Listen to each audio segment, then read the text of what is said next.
For thousands of years, gold has been the one thing you can count on. It's real, it's tangible, you can hold it in your hand. But the modern gold market, well, it's hiding a pretty big secret. There's this huge, invisible gap between the actual metal and all the paper promises floating around that are tied to it. And that imbalance, it could have some serious consequences.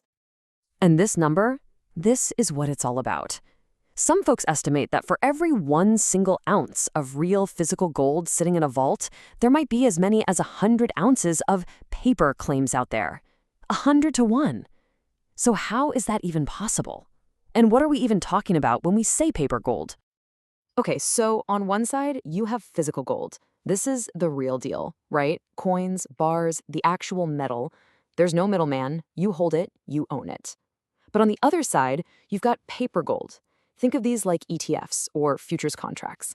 They aren't the gold itself. They're more like an IOU, a promise to deliver gold, or, and this is key, just its value in cash.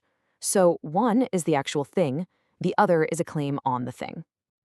That 100 to 1 ratio, it just sounds wrong, doesn't it?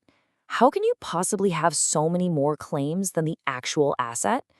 Well, it's not some kind of magic trick. It's just the way modern finance works. It all boils down to a few things. First, you have fractional reserve practices, where institutions can issue way more claims to gold than they actually have in the vault. Then you've got futures markets that run on massive leverage, letting traders control a huge amount of gold with just a little bit of cash down. But, the real linchpin holding this all together is that almost nobody ever asks for the real metal. Nearly all these contracts are just settled in cash. And that leads us to the billion-dollar question, doesn't it? This whole system works just fine as long as everyone's confident in playing along. But what happens when a crisis hits? What happens when the music stops and everyone makes a run for the physical gold at the exact same time? This isn't just some theoretical what-if scenario. History has given us a very real and very painful example of what happens when a paper market built on leverage slams into physical reality. It didn't happen with gold, but with its cousin, silver, in a wild event that we now call Silver Thursday. So back in 1979, these two brothers, the Hunts, decided they were going to try and corner the silver market. They started buying up insane amounts of physical silver and futures contracts, and they drove the price from about $6 an ounce to nearly $50 in just a year. That's a 700% spike. But then, the regulators stepped in. They changed the rules on leverage and basically pulled the rug right out from under the whole scheme. The whole situation got so out of hand that Tiffany's, the jeweler, took out this full-page ad in the New York Times calling out the Hunt brothers the day before the crash. Their little market cornering experiment was causing chaos for everyone. And then, man, it all unraveled so fast. First, the rules changed. That triggered a price drop.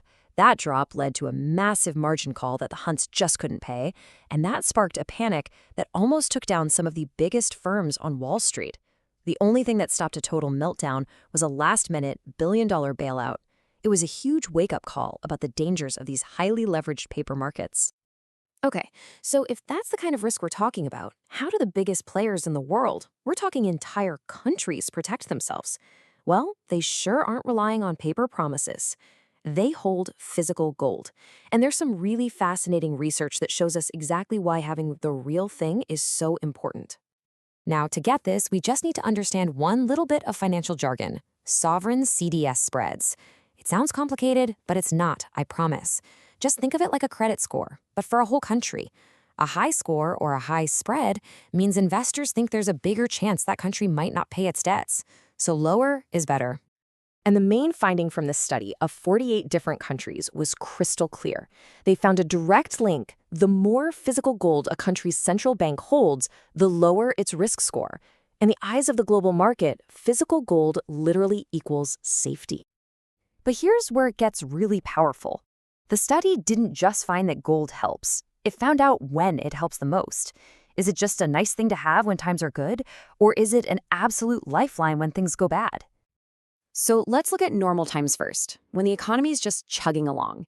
A 10% increase in a country's gold reserves is linked to about a 3.2% drop in its risk score. And hey, that's pretty good. It's a solid stabilizing effect. It shows that even when things are calm, the market rewards you for holding real gold. Okay, But now, look what happens when a debt crisis hits. When a country is in serious trouble, that same 10% bump in gold reserves is linked to a whopping 13.3% drop in its risk score. Just look at those two bars next to each other. The effect isn't just a little bigger, it's in a completely different league, right when it matters most. Let's just put a fine point on this because it's the whole ballgame. When the system is stressed, when trust is gone and fear is everywhere, the stabilizing power of holding the real, physical asset is more than 4 times stronger. In a crisis, that paper phantom just evaporates, and the physical shield does its job. So it all brings us to this really big question for our time, doesn't it? As we dive deeper into this world of digital currencies and algorithms and finance that's so complex, is it possible that the ultimate financial backstop, the bedrock of trust, is still just a lump of shiny physical metal? Well, the evidence seems to say that when push comes to shove, yeah, it absolutely is.